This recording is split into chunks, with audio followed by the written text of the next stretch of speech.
इस वीडियो को शुरू से अंत तक ज़रूर देखिए, क्योंकि इस वीडियो का MCQ टेस्ट भी आपको उपलब्ध कराया जाएगा। आज के समय में कंपटीशन बहुत ज़्यादा बढ़ गया है, इसलिए अपनी पढ़ाई को आज ही और अभी से शुरू कीजिए। और सबसे अच्छी बात यह है कि हमारी सभी क्लासेस अभी बिल्कुल फ्री हैं, तो इस सुविधा का पूरा लाभ ज़रूर उठाइए।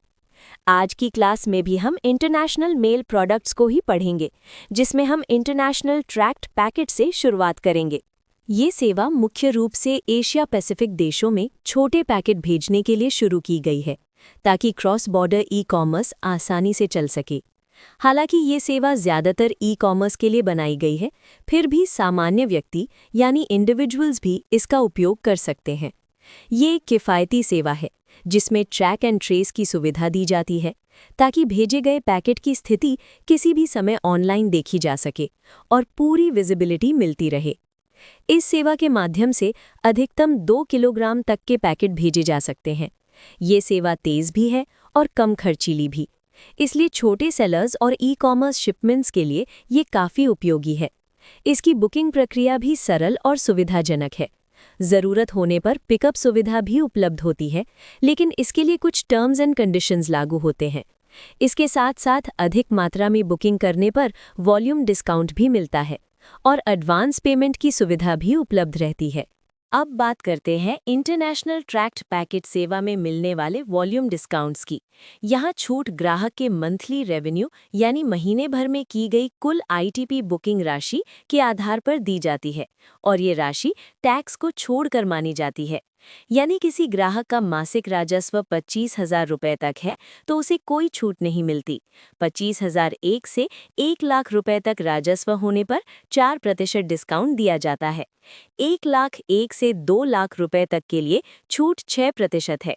2,01 से 5 लाख रुपए तक की बुकिंग पर 9% डिस्काउंट मिलता है। 5,01 से 20 लाख रुपए तक होने पर ये छूट 12% हो जाती है। 20,01 से 40 लाख रुपए तक के राजस्व पर 14% छूट दी जाती है। 40,01 से 75 लाख रुपए तक के लिए छूट 16% है और 75,01 रुपए या उससे अधिक होने पर 18% डिस्काउंट मिलता है। और यदि यही बुकिंग डाकघर निर्यात केंद्र DN के पोर्टल के माध्यम से की जाती है, तो अभी बताई गई छूट के अलावा हर स्लैब में अतिरिक्त 2% डिस्काउंट भी दिया जाता है। जो ग्राहक एडवांस डिपॉजिट स्कीम का लाभ लेते हैं, उन्हें इस सेवा पर विशेष डिस्काउंट प्रदान किया जाता है। यदि किसी इंटरनेशनल ट्रैक्ट पैकेट या ITPS लेख का नुकसान हो जाए, चोरी हो जाए या उसकी सामग्री क्षतिग्रस्त हो जाए, तो अधिकतम 1,000 रुपये तक का मुआवजा दिया जाता है, या फिर क्षतिग्रस्त सामग्री के वास्तविक मूल्य तक, जो भी कम हो। सामान के मूल्य के संबंध में भेजने वाले द्वारा की गई घोषणा को अंतिम माना जाता है। ये सेवा नियमों और शर्तों के अधीन होती है। यदि कोई ग्राहक अपने इंटरनेशनल ट्रैक्ट पैकेट या इंटरनेशनल रजिस्टर्ड मेल के बारे में जानकारी लेना चाहता है, तो वो बिना किसी शुल्क के इंक्वायरी दर्ज करा सकता है। इंटरनेशनल ट्रैक्ट पैकेट की बुकिंग देश भर के सभी डाकघरों में की जा सकती है। शुरुआत में ये सेवा केवल कुछ चुनिंदा देशों और गंतव्यों के लिए उपलब्ध कराई गई थी, और आरंभ में इसकी प्रोसेसिंग सिर्फ 5 FPOs से की जाती थी: दिल्ली, मुंबई, चेन्नई, कोलकाता और कोची से। बाद में आवश्यकता के अनुसार इसका विस्तार किया गया। सामान्य रूप से इंटरनेशनल ट्रैक्ट पैकेट सर्विस यानी ITPS के अंतर्गत अधिकतम 2 किलोग्राम तक के पैकेट स्वीकार किए जाते हैं। कुछ चुनिंदा देशों के लिए ITPS के अंतर्गत 5 किलोग्राम तक की बुकिंग भी संभव है, लेकिन ये अपवाद स्वरूप है और सभी देशों पर लागू नहीं होता। इसलिए ध्यान रखें, यदि परीक्षा में अधिकतम वेट लिमिट पूछी जाए तो उसका सही उत्तर 2 किलोग्राम ही होगा। अब हम इंटरनेशनल एयर पार्सल सेवा को समझते हैं। ये सेवा दस्तावेज़ों और वस्तुओं को विदेश भेजने के लिए एक किफ़ायती और तेज़ माध्यम है। ये सेवा सभी UPU सदस्य देशों के लिए उपलब्ध होती है और भेजे गए पार्सल के लिए ट्रैक एंड ट्रेस सुविधा भी उपलब्ध रहती है, जिससे ग्राहक अपने पार्सल की स्थिति ऑनलाइन देख सकते हैं। इस सेवा की बुकिंग उन्हीं डाकघरों में की जाती है जिन्हें प्रशासनिक निर्देशों के अनुसार अधिकृत किया गया है। इंटरनेशनल एयर पार्सल के लिए अधिकतम कुल वजन 20 किलोग्राम तक स्वीकार किया जाता है, लेकिन यदि किसी गंतव्य देश ने इससे कम वजन सीमा तय की है तो वही सीमा लागू होगी।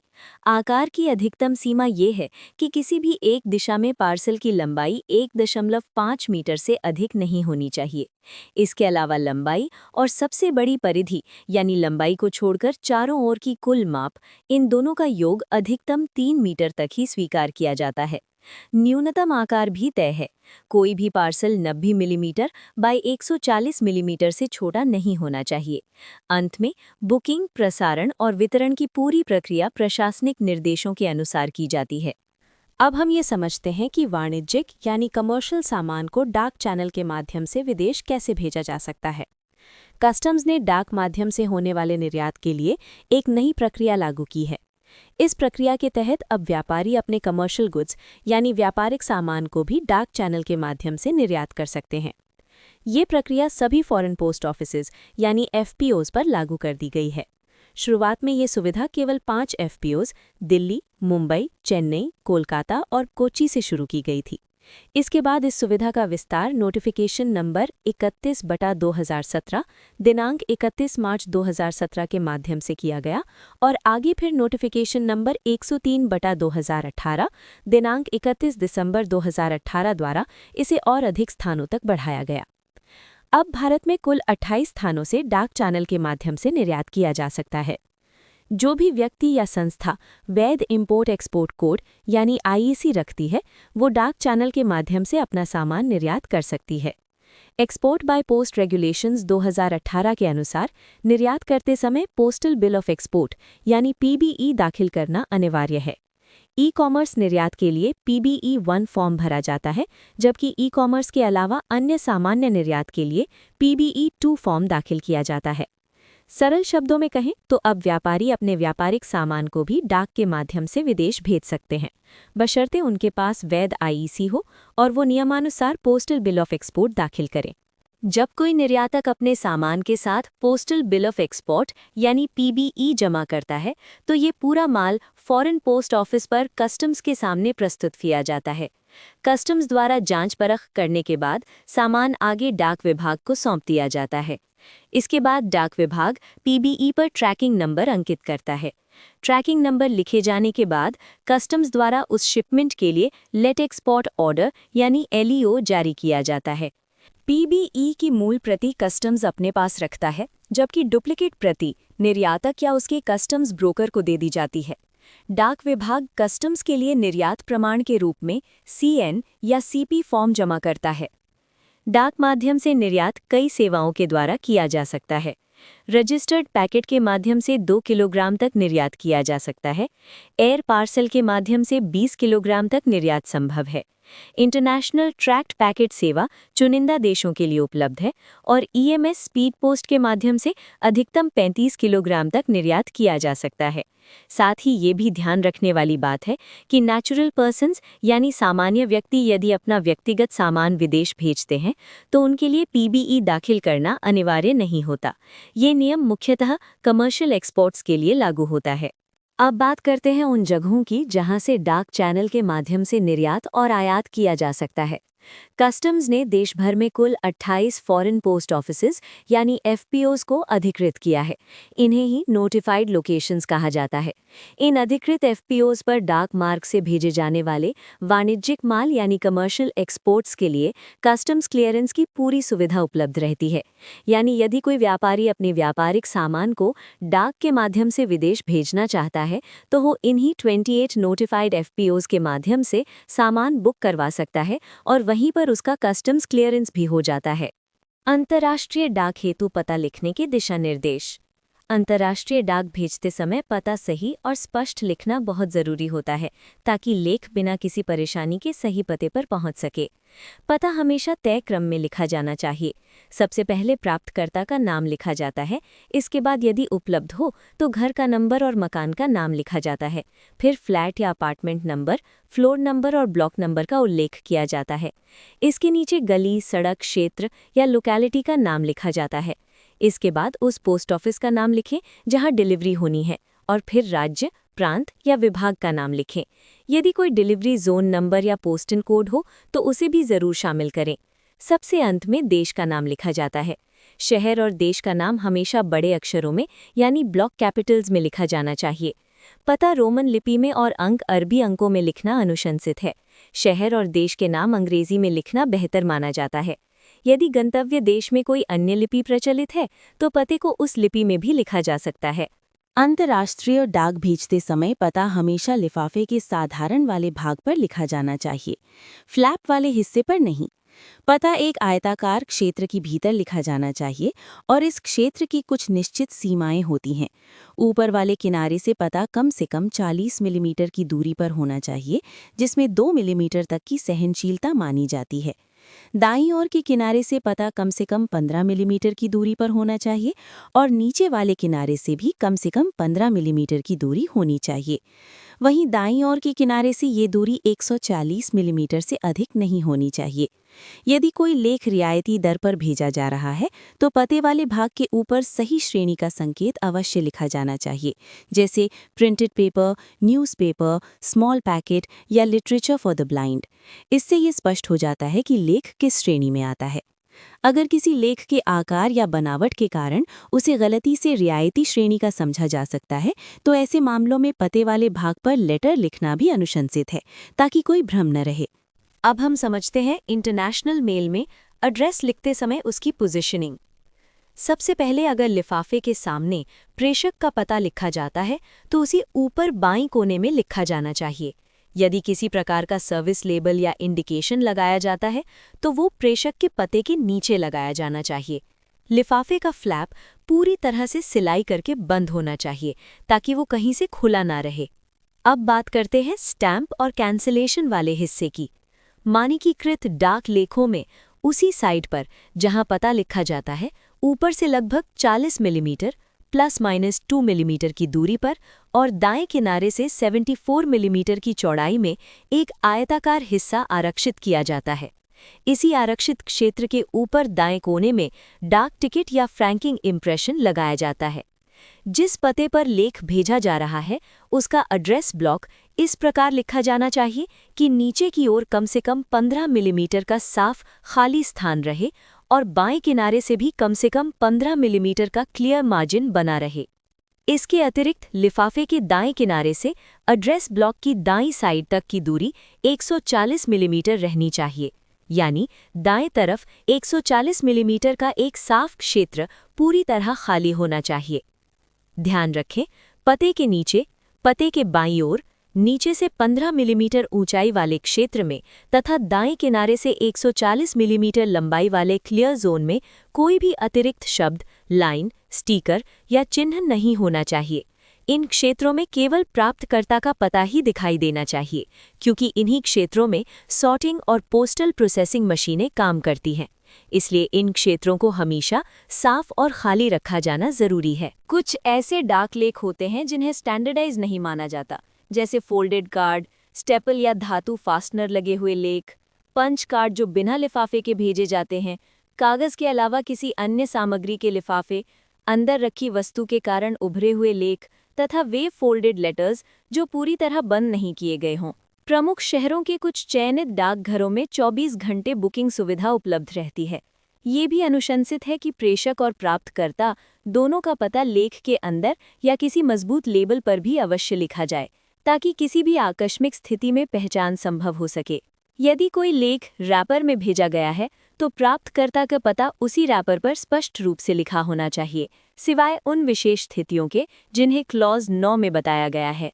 पंजीकृत लेख यदि पोस्ट बॉक्स नंबर पर संबोधित हों तो कुछ देशों में उनकी डिलीवरी नहीं की जाती और भारतीय डाक ऐसे लेख स्वीकार तो कर लेता है, पर विदेशों में उनकी डिलीवरी या नॉन डिलीवरी की जिम्मेदारी नहीं लेता। साथ ही ये भी ध्यान रखना चाहिए कि किसी भी लेख के पते वाले हिस्से को कई भागों में बांटकर नहीं लिखा जाना चाहिए, बल्कि पूरा पता एक ही एड्रेस ब्लॉक में साफ साफ और लगातार लिखा जाना चाहिए। दोस्तों, अगर आप यहाँ तक वीडियो देख रहे हैं और आपको हमारी मेहनत पसंद आ रही है तो प्लीज़ एक प्यारा सा कमेंट करके हमारा हौसला बढ़ाएं। वीडियो को लाइक और शेयर करें और अगर आप चैनल पर नए हैं तो सब्सक्राइब ज़रूर कर लें, ताकि आपकी तैयारी ऐसे ही बेहतरीन तरीके से चलती रहे। अब हम अंतर्राष्ट्रीय डाक के पैकिंग नियम समझते हैं। हर अंतर्राष्ट्रीय पार्सल को उसकी सामग्री और वजन के अनुसार सही तरीके से पैक करना अनिवार्य होता है।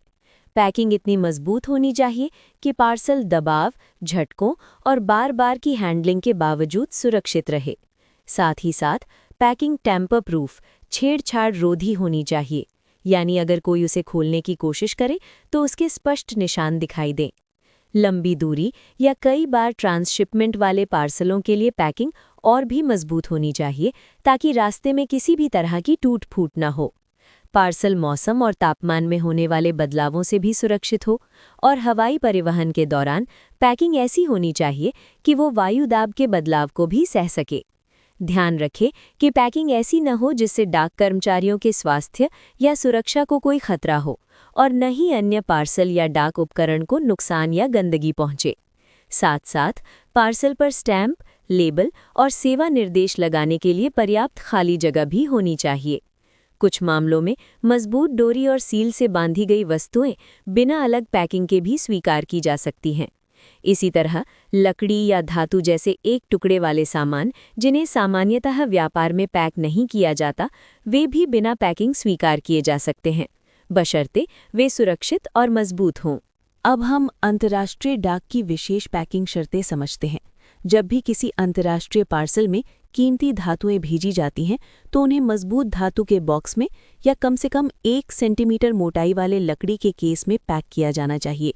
ये नियम 10 किलोग्राम तक के पार्सलों के लिए है। वहीं 10 किलोग्राम से अधिक वजन होने पर लकड़ी के केस की मोटाई कम से कम 1.5 सेंटीमीटर होनी चाहिए। इसके अलावा 2 बिना सिलाई वाली थैलियों, सीमलेस बैग्स की दोहरी परत में भी इन्हें सुरक्षित रखा जा सकता है। यदि पैकिंग के लिए प्लाईवुड केस का उपयोग किया जाता है तो उसकी मोटाई 5 मिलीमीटर तक रखी जा सकती है, लेकिन शर्त यह है कि उसके सभी किनारों को धातु की एंगल स्ट्रिप से मजबूती दी गई हो। कांच या अन्य नाजुक वस्तुओं के लिए पैकिंग और भी संभल कर की जानी चाहिए। ऐसी वस्तुएं धातु, लकड़ी, मजबूत प्लास्टिक या मजबूत कार्डबोर्ड के एक सुरक्षित बॉक्स में रखी जानी चाहिए। बॉक्स के अंदर कागज, लकड़ी की बुरादा या अन्य उपयुक्त कुशनिंग सामग्री भरनी जरूरी है, ताकि यात्रा के दौरान सामान आपस में या बॉक्स की दीवारों से टकराकर टूट-फूट का शिकार न हो। जहां तक तरल पदार्थों या आसानी से तरल बनने वाले पदार्थों की बात है, उन्हें हमेशा पूरी तरह लीक प्रूफ कंटेनरों में बंद करके भेजना चाहिए। हर कंटेनर को एक मजबूत बाहरी बॉक्स में रखा जाता है, जो धातु, लकड़ी, मजबूत प्लास्टिक या मजबूत कोरुगेटेड कार्डबोर्ड का बना होना चाहिए।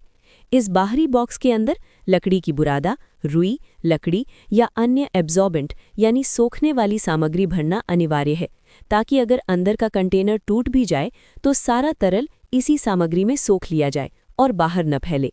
जिन बॉक्सों में पार्सल पैक किया जाता है, उनका ढक्कन इस तरह मजबूती से बंद होना चाहिए कि वो सफ़र के दौरान बिल्कुल ढीला ना पड़े। अब बात करते हैं उन वस्तुओं की जो आसानी से तरल बन सकती हैं, जैसे मरहम, सॉफ्ट साबुन, रेजिन या रेशम के कीड़ों के अंडे आदि। ऐसी सभी वस्तुओं को पहले एक प्राथमिक पैकिंग में रखना अनिवार्य है, जैसे कपड़े, प्लास्टिक या अन्य मजबूत सामग्री की थैली या डिब्बा। इसके बाद इस प्राथमिक पैकिंग को एक मजबूत बाहरी बॉक्स में रखा जाना चाहिए, ताकि किसी भी प्रकार का रिसाव ना हो पाए। सूखे रंगीन पाउडर जैसे एनालिन ब्लू को केवल पूरी तरह रिसाव रोधी धातु के बॉक्स में ही पैक किया जाना चाहिए। इन धातु के बॉक्सों को फिर लकड़ी, मजबूत प्लास्टिक या मजबूत कोरुगेटेड कार्डबोर्ड के बॉक्स के अंदर रखना आवश्यक है। भीतरी और बाहरी कंटेनर के बीच लकड़ी की बुरादा या अन्य अब्जॉर्बेंट यानी सोखने वाली सामग्री भरना जरूरी है, ताकि किसी भी प्रकार का तरल या पाउडर बाहर ना निकले। इसी प्रकार सूखे लेकिन बिना रंग वाले पाउडर को धातु, लकड़ी, मजबूत प्लास्टिक या कार्डबोर्ड के कंटेनर में पैक किया जाना चाहिए और इन कंटेनरों को भी इन्हीं में से किसी मजबूत सामग्री के बने बाहरी बॉक्स के अंदर रखना अनिवार्य है। यदि किसी पार्सल में जीवित पशु भेजे जा रहे हों तो उस पार्सल की पैकिंग पर और डिस्पैच नोट पर बड़े-बड़े अक्षरों में स्पष्ट रूप से ये लेबल अवश्य लगा होना चाहिए, एनिमो वीवॉ, लाइव एनिमल्स, ताकि हैंडलिंग के समय विशेष सावधानी बरती जा सके। अब हम अंतर्राष्ट्रीय समझौतों से उत्पन्न निषेध समझते हैं। अंतर्राष्ट्रीय समझौतों, जिनमें यूपीयू समझौते भी शामिल हैं, के तहत कुछ वस्तुओं को डाक के माध्यम से भेजना प्रतिबंधित होता है। ऐसे निषेध 3 प्रकार के होते हैं। पहला प्रकार उन वस्तुओं से संबंधित होता है जो अपनी प्रकृति या श्रेणी के कारण प्रतिबंधित रहती हैं, यानी लेख के प्रकार के आधार पर रोक लगाई जाती है। दूसरा प्रकार उन सामान्य निषेधों से जुड़ा होता है जो सुरक्षा के लिए बनाए गए हैं, ताकि डाक कर्मचारियों, डाक उपकरणों और अन्य डाक लेखों को कोई खतरा ना हो। तीसरा प्रकार उन सामान्य निषेधों का होता है जिनका संबंध व्यापक सामाजिक उद्देश्यों से होता है, जैसे समाज और जनहित की रक्षा के लिए बनाए गए नियम। ध्यान रखने वाली बात ये भी है कि इनमें से कई अंतर्राष्ट्रीय निषेध हमारे देश के आंतरिक कानूनों और नियमों से भी मेल खाते हैं। अब हम वस्तु की प्रकृति या श्रेणी के आधार पर निषेध समझते हैं। अंतर्राष्ट्रीय डाक नियमों के अनुसार कुछ वस्तुओं पर उनकी प्रकृति या श्रेणी के कारण विशेष प्रतिबंध लगाए गए हैं। उदाहरण के तौर पर प्रिंटेड पेपर्स में कभी भी वर्तमान या व्यक्तिगत पत्राचार शामिल नहीं होना चाहिए और न ही इनमें कोई अनधिकृत संलग्नक या टिप्पणियां जोड़ी जानी चाहिए। इसी प्रकार स्मॉल पैकेट्स में भी वर्तमान या व्यक्तिगत पत्राचार नहीं होना चाहिए और इनमें टेप, वायर, डिस्क या किसी भी प्रकार के रिकॉर्डिंग माध्यम जिनमें निजी संदेश हों शामिल करना अनुमत नहीं है। पार्सल के संबंध में भी यही नियम लागू होता है। पार्सल में ऐसे दस्तावेज या रिकॉर्डिंग माध्यम नहीं होने चाहिए जिनका स्वरूप वर्तमान या व्यक्तिगत पत्राचार का हो। हालांकि एक छोटा सा अपवाद है। कुछ देशों में प्रेषक द्वारा प्राप्तकर्ता को लिखा गया एक पत्र पार्सल के अंदर रखने की अनुमति होती है, लेकिन पार्सल के अंदर प्रेषक और प्राप्तकर्ता के अलावा अन्य व्यक्तियों के बीच आदान प्रदान किए गए दस्तावेज रखना निषिद्ध है। यहाँ तक कि प्रेषक या प्राप्तकर्ता के साथ रहने वाले अन्य व्यक्तियों के बीच के दस्तावेज भी अनुमत नहीं होते। हाँ, इनवॉइस, डिस्पैच नोट, एडवाइस या डिलीवरी बिल जैसे व्यावसायिक दस्तावेज हमेशा स्वीकार्य हैं, बशर्ते वे केवल भेजे जा रहे माल से संबंधित हों। ऐसे दस्तावेजों को पार्सल के भीतर एक बिना सील किए हुए लिफाफे में रखना चाहिए। अब हम सुरक्षा सुनिश्चित करने हेतु निषेध समझते हैं। अंतर्राष्ट्रीय डाक नियमों के अनुसार ऐसे किसी भी लेख को भेजना निषिद्ध है जो अपनी प्रकृति या पैकिंग के कारण डाक कर्मचारियों के लिए खतरनाक हो या अन्य डाक लेखों और डाक उपकरणों को नुकसान पहुंचा सकता हो या उन्हें गंदा कर सकता हो। इसमें वे नुकीले औजार भी शामिल हैं जिन्हें सही तरह से सुरक्षित यानी प्रॉपरली प्रोटेक्टेड नहीं किया गया है। इसी तरह विस्फोटक, ज्वलनशील, खतरनाक, गंदी, विषैली, हानिकारक या रेडियोधर्मी वस्तुएं डाक से भेजना भी पूरी तरह निषिद्ध है। कुछ विशेष जैविक यानी बायोलॉजिकल नष्ट होने वाली वस्तुएं केवल पत्रों के माध्यम से ही भेजी जा सकती हैं, वो भी निर्धारित शर्तों के अधीन।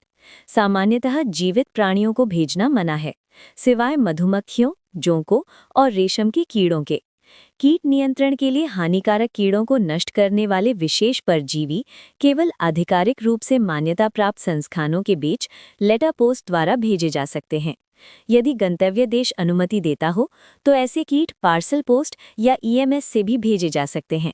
साथ ही प्रेषक के लिए ये अनिवार्य है कि वो भारत तथा गंतव्य देश दोनों के आयात निर्यात नियमों का पूरी तरह पालन करे। एक और महत्वपूर्ण नियम ये है कि सिक्के, bank note, currency note, bearer securities, सोना, चांदी, कीमती पत्थर और आभूषण बिना बीमा वाले अंतर्राष्ट्रीय लेखों में नहीं भेजे जा सकते। जहां अंतर्राष्ट्रीय बीमा उपलब्ध नहीं है, वहां ऐसे सामान का कम से कम देश के भीतर के परिवहन के लिए बीमा कराना आवश्यक है। और यदि किसी लेख में सोने के सिक्के, बुलियन या करेंसी नोट हों तो उसे उसके वास्तविक मूल्य यानी एक्चुअल वैल्यू के अनुसार अनिवार्य रूप से बीमित किया जाना चाहिए। अब हम विशेष उद्देश्यों हेतु निषेध समझते हैं।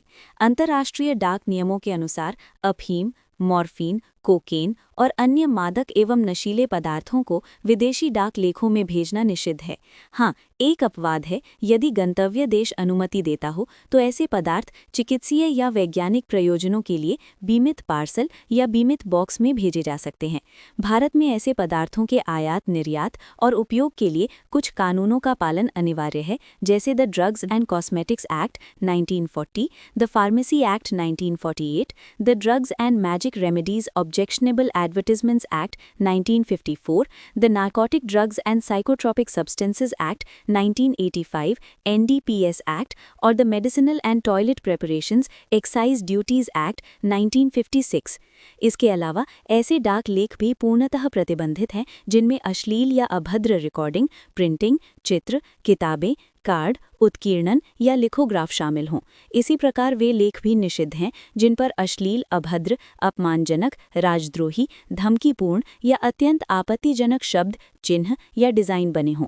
इन सभी निषेधों का उद्देश्य सामाजिक नैतिक मूल्यों की रक्षा करना और डाक व्यवस्था को सुरक्षित एवं मर्यादित बनाए रखना है। अब हम अंतर्राष्ट्रीय डाक के सामान्य प्रावधान समझते हैं। विदेशी देशों से वस्तुओं के आयात निर्यात तथा भारत में उनके प्रेषण को कई कानून यानी अलग अलग अधिनियम नियंत्रित करते हैं। इनमें सबसे महत्वपूर्ण है इंडियन पोस्ट ऑफिस एक्ट 1898 और इसके अंतर्गत बनाए गए नियम। इसके साथ साथ कस्टम्स एक्ट 1962 के प्रावधान भी अंतर्राष्ट्रीय डाक लेखों पर लागू होते हैं। विदेशी मुद्रा से संबंधित मामलों के लिए फॉरेन एक्सचेंज मैनेजमेंट एक्ट 1999 लागू होता है।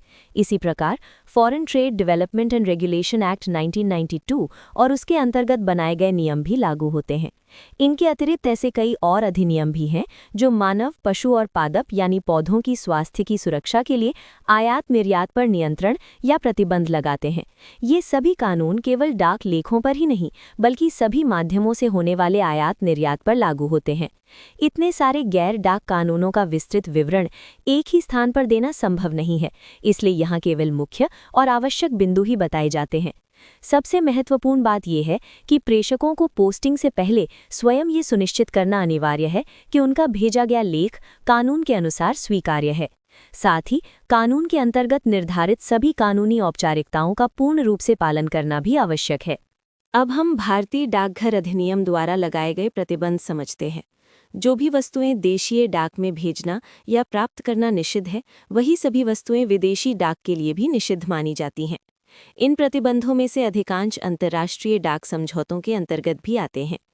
किसी भी प्रकार का लॉटरी टिकट, लॉटरी से जुड़ा प्रस्ताव या लोगों को लॉटरी में भाग लेने के लिए प्रेरित करने वाला विज्ञापन डाक से भेजना या प्राप्त करना निषिद्ध है।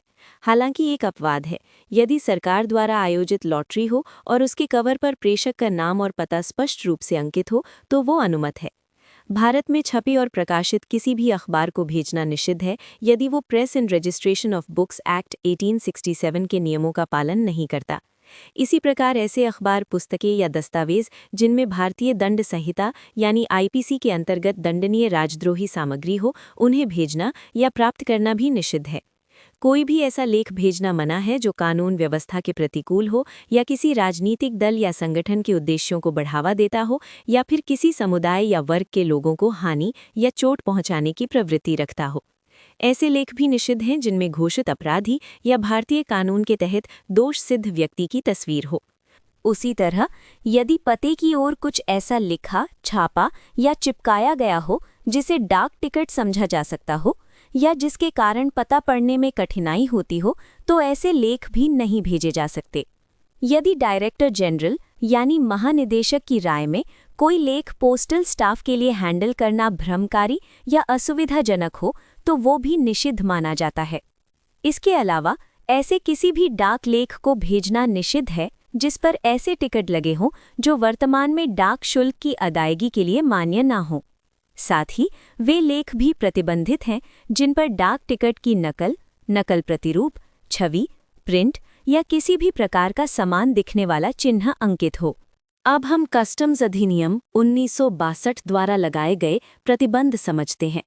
कस्टम्स अधिनियम 1962 सरकार को ये अधिकार देता है कि वो कुछ विशेष वस्तुओं के आयात पर प्रतिबंध लगा सके। इस संबंध में कस्टम्स एवं केंद्रीय उत्पाद शुल्क विभाग समय समय पर अधिसूचनाएं जारी करता रहता है। ये प्रतिबंध आयात के सभी माध्यमों पर लागू होते हैं, जिनमें डाक द्वारा आयात भी शामिल है। पुस्तकें और अन्य प्रकाशन सामग्री भी कस्टम्स नियंत्रण के दायरे में आती हैं और कस्टम्स प्राधिकरण चाहे तो कुछ विशेष प्रकार के प्रकाशनों या किसी एकल प्रकाशन के आयात पर भी प्रतिबंध लगा सकता है। इसलिए भारत में प्राप्तकर्ताओं के लिए ये आवश्यक है कि वे कोई भी वस्तु या प्रकाशन मंगाने से पहले संबंधित कस्टम्स प्राधिकरण से लागू प्रतिबंधों की जानकारी अवश्य प्राप्त कर लें। आइए अब समझते हैं कि आभूषण और कीमती पत्थरों के निर्यात पर कौन-कौन से नियम लागू होते हैं। आभूषण और प्रेशियस स्टोन्स के निर्यात के लिए भी लगभग वही कस्टम्स प्रक्रियाएं लागू होती हैं। जब तक इन वस्तुओं का कस्टम्स अधिकारियों द्वारा मूल्यांकन और सीलिंग नहीं कर दी जाती, तब तक घोषणा प्रपत्र यानी डिक्लेरेशन फॉर्म पर काउंटर सिग्नेचर नहीं किए जाते।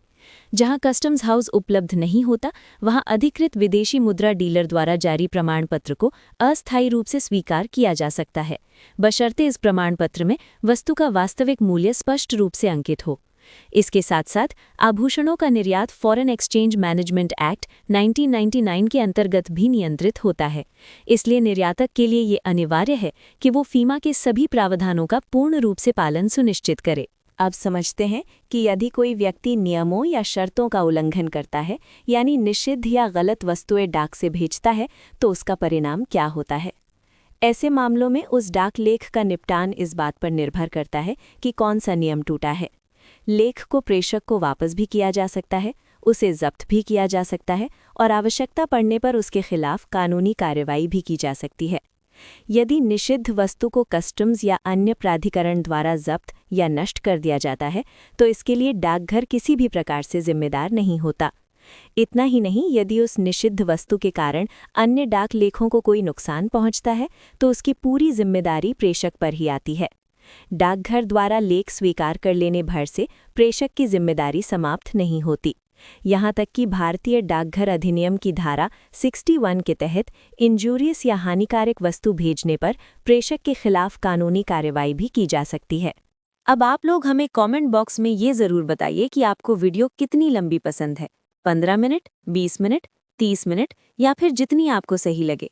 आपका सुझाव हमारे लिए बहुत महत्वपूर्ण है। और हाँ, इस वीडियो का MCQ टेस्ट भी आपको 1-2 दिनों में हमारी टेलीग्राम चैनल पर मिल जाएगा, तो उसे ज़रूर अटेंड करें। सभी वीडियो के MCQ टेस्ट वहीं उपलब्ध कराए जा रहे हैं, इसलिए टेलीग्राम चैनल को ज़रूर ज्वाइन या फॉलो करें। और हाँ, इस वीडियो को लाइक और शेयर करना ना भूलें। साथ ही चैनल को सब्सक्राइब भी ज़रूर करें, ताकि आने वाली नई वीडियो आपको समय पर मिलती रहे।